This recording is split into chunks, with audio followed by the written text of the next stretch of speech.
पढ़ रहे थे इंडियन आर्ट्स के बारे में। लास्ट लेक्चर में हमने कवर कर लिया दौर के पास इस्लामिक लेक्चर का ये पार्ट था, लेक्चर का ये पार्ट था, लेक्चर का ये पार्ट था, लेक्चर का ये पार्ट था, लेक्चर का ये पार्ट था, लेक्चर का ये पार्ट थर्ड है, ये पार्ट थर्ड है, ये पार्ट थर्ड है, ये पार्ट थर्ड है। इसमें हम डिस्कस करेंगे।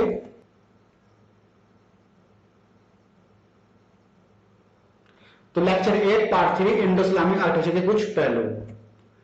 तो सबसे पहले हम डिस्कस करते हैं द ताजमहल के बारे में, जो दुनिया के 7 आश्चर्यों में से एक गिना जाता है। 1632 के बाद से स्मारक को पूरा करने में लगभग 20 साल लगते हैं और इसमें 20,000 श्रमिकों का भी यूज होता है जो इसको बनाते हैं। ताजमहल के बारे में कहा जाता है कि जो इसका निर्माण है वो मुगल बादशाह शाहजहां ने अपनी मृत वाइफ मुमताज बेगम के महल के उसमें मकबरे के रूप में उन्होंने इसको कराया था। तो जब ये इमारत बनकर तैयार हुई थी तो उसमें क्या हुआ था कि उन्होंने अपने जो वो 20,000 कारीगर थे उनके हाथ कटवा दिए थे कि जिससे ये इमारत फिर से दोबारा से ना बन सके, ऐसा कुछ कहा जाता है। ताजमहल को आगरा में शाहजहां ने अपनी मृत पत्नी मुमताज महल के मकबरे के रूप में बनवाया था, जैसे कि अभी हमने डिस्कस किया है। ताजमहल जो है मध्ययुगीन भारत में विकासवादी स्थापत्य प्रक्रिया का चरमोत्कर्ष था। इमारत की उदारता इसकी व्यवस्थित सरल योजना और ऊंचाई आश्चर्यजनक रूप से अनुपात समरूपता से आती है। अनंत जो गुणवत्ता है संगमरमर ने इसको दी है। बाग भी है इसके अंदर, नदी के सही सेटिंग और आकाश के खिलाफ मकबरे की शुद्ध सुपर रेखा भी आपको देखने को मिल जाएगी।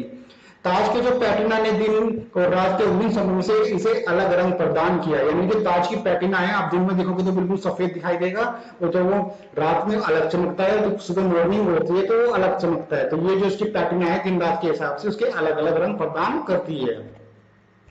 ताज परिसर एक विशाल लाल बलुआ पत्थर के, यानी कि इसमें जो इसका परिसर है वो लाल बलुआ पत्थर के प्रवेश द्वार के माध्यम से प्रवेश किया है। इसके उद्घाटन क्षेत्र में मकबरे को खूबसूरती से फ्रेम किया गया है। मकबरा एक चार बाग में बिछाया गया है, यानी कि इसमें चारों तरफ इसके बाग है और उसमें आपको मकबरा ये बिछाया गया है जो पथों और जल मार्गों से घिरा हुआ है, जो ताल और फुवारों से घिरा हुआ है।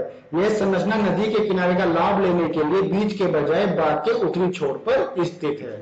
यानी या उसका ये सैटेलाइट व्यू देख सकते हैं। तो जो आप तो इसके चारों तरफ क्या है, इसके चारों तरफ बाग है, फिर इसमें ये बीच में आपको ये पानी के फुहारे मिल जाएंगे और ये लाल बलुआ पत्थर से इसको मतलब ये इसके गेट से एक सामने की तरफ होता है। जब कभी आप जाओगे तो आपको ये एकदम से देखने को नहीं मिलेगा, पीछे इसके यमुना नदी का फ्लो हो रहा है। तो इसमें होता क्या है कि जैसे ही आप इसमें एंटर करोगे तो आपको जब तक तो ये पहले तो ये है ये लाल बलुआ पत्थर के आपको गेट मिलेंगे, दूर से देखने पर आपको यही मिलते हैं। लेकिन जैसे ही आप इसके सामने एंटर करोगे तो आपको ये व्हाइट रंग का मकबरा देखने को मिलेगा, जो एक ही बिल्कुल अद्भुत एक नमूना है। जब मैं इसमें ज्यादा देखने के लिए इसको तो ये स्टार्टिंग में जो इसके लाल लाल ये बता रहा हूँ कि इसके द्वार है बाला पत्थर से, तो इतना दिखता नहीं है ये दूर से। लेकिन जैसे ही मैंने इसके अंदर एंटर किया इस बाग के अंदर तो जो सामने था ये ताजमहल ऐसे लग रहा था कि जैसे मेरे सामने किसी ने टीवी चला रखा हो या मेरे हाथ पे रख दिया ताजमहल। इतनी खूबसूरती से इसको सजाया गया है और बिल्कुल इसमें व्हाइट चमक मार रही थी।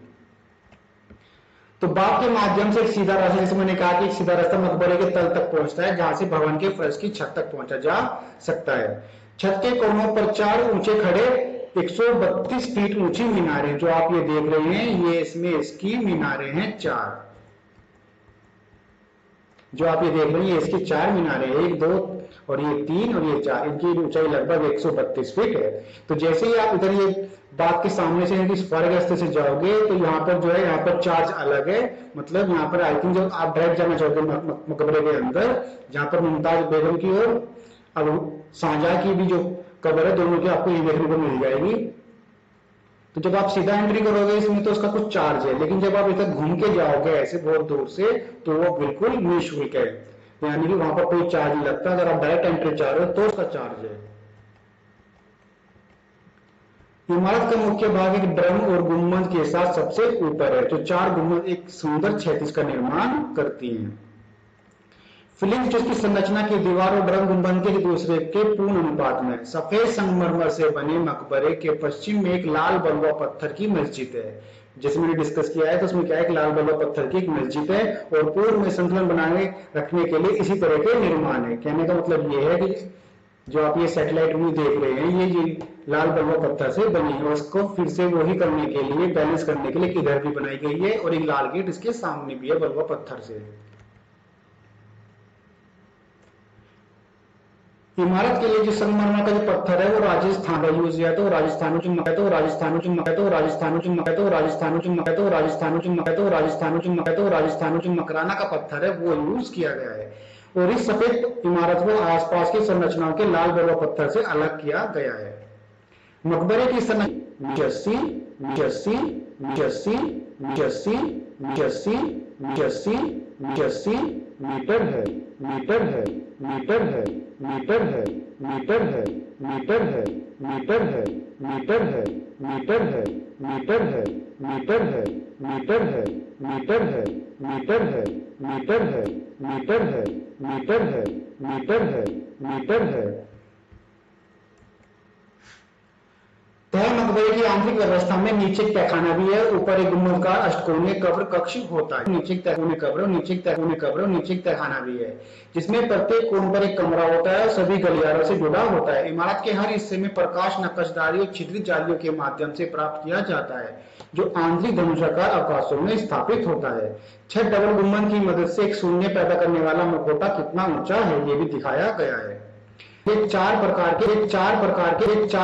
के अलंकरणों का बड़ा प्रभाव से उपयोग किया गया है। ये दीवारों पर उच्च और निम्न राहतों में पत्थर की नक्काशी, जालियों में संगमरमर की नाजुक नक्काशी और सुंदर विलय स्तंभ पर सर्पिल आभूषण और दीवारों पर प्योत्रा ड्योरा यानी कि जो प्योत्रा की डिजाइनिंग है वो आपको इस पर देखने को मिल जाएगी। क्वेश्चन भी अक्सर पूछा जाता है कि ताजमहल की दीवारें हैं बॉर्डर्स पर कौन सी डिजाइन है, तो उस पर प्योत्रा ड्योरा की डिजाइन है, जो पीला संगमरमर जैड और जैस्पर के साथ अरबी का एक टुकड़ा है।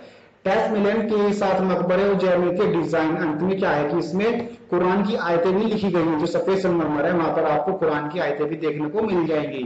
सफेद संगमरमर में जैस्पर की जड़ाई के साथ सुलेख का उपयोग किया जाता है। सुलेख ने दीवारों पर एक सजावटी तत्व प्रदान किया और सरस्वती मान के साथ इसको निरंतर संबंध प्रदान किया है। तो यहाँ पर आपको प्योत्रा ड्योरा की डिजाइनिंग भी मिल जाएगी और आयत की कुरानी भी लिखी मिलेगी सफेद संगमरमर के पत्थर पर।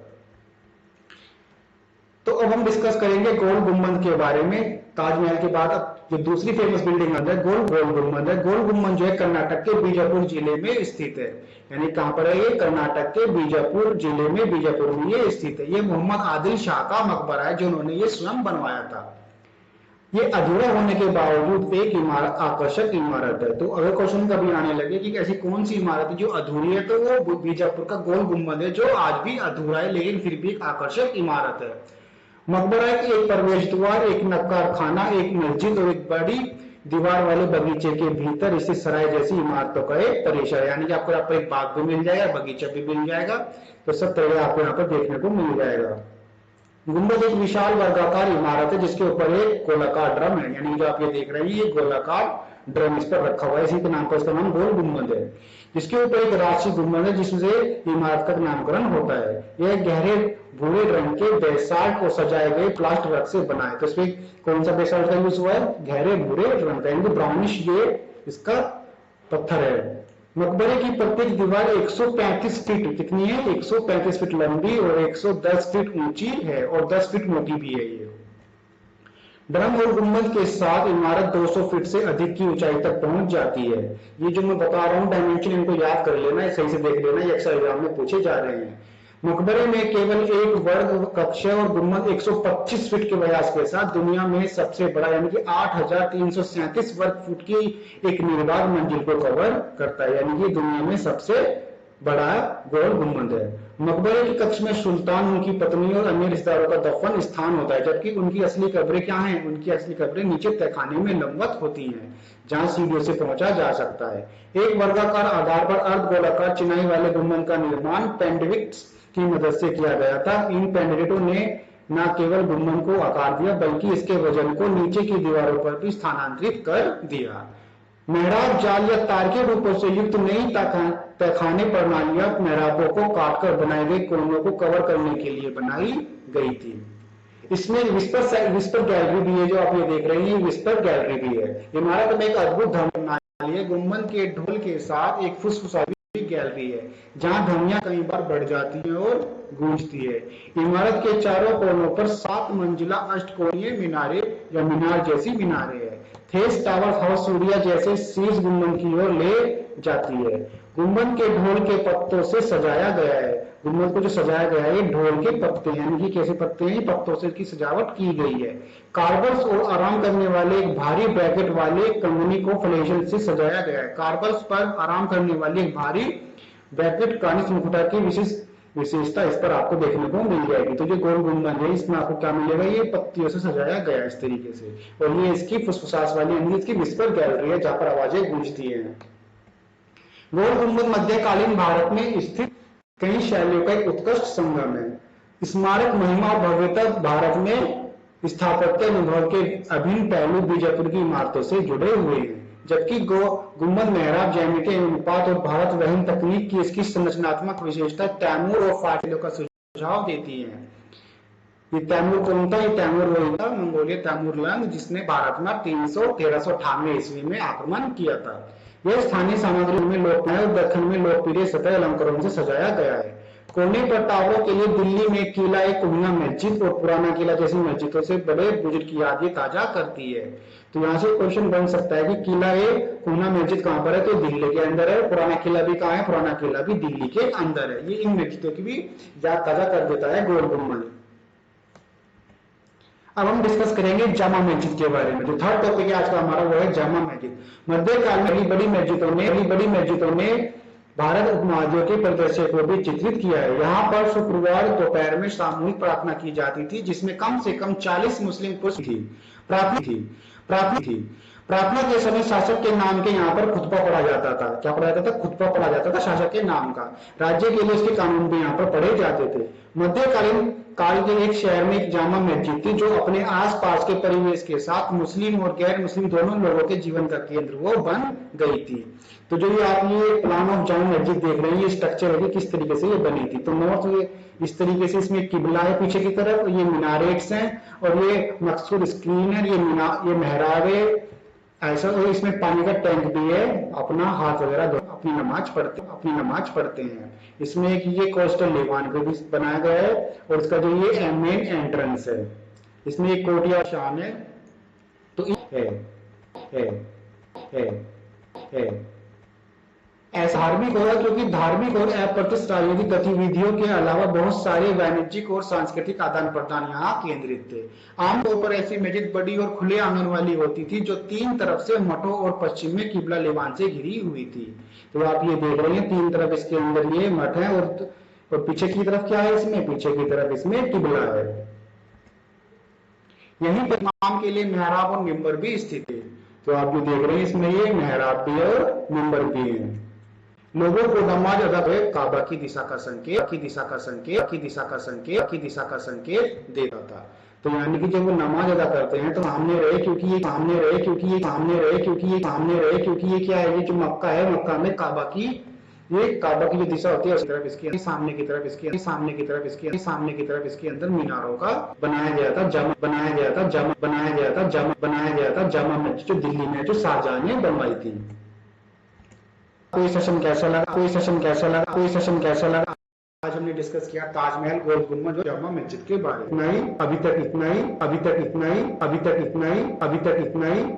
नेक्स्ट टॉपिक हम कुछ और लेकर आएंगे जिस पर हम डिस्कस करेंगे अच्छे से।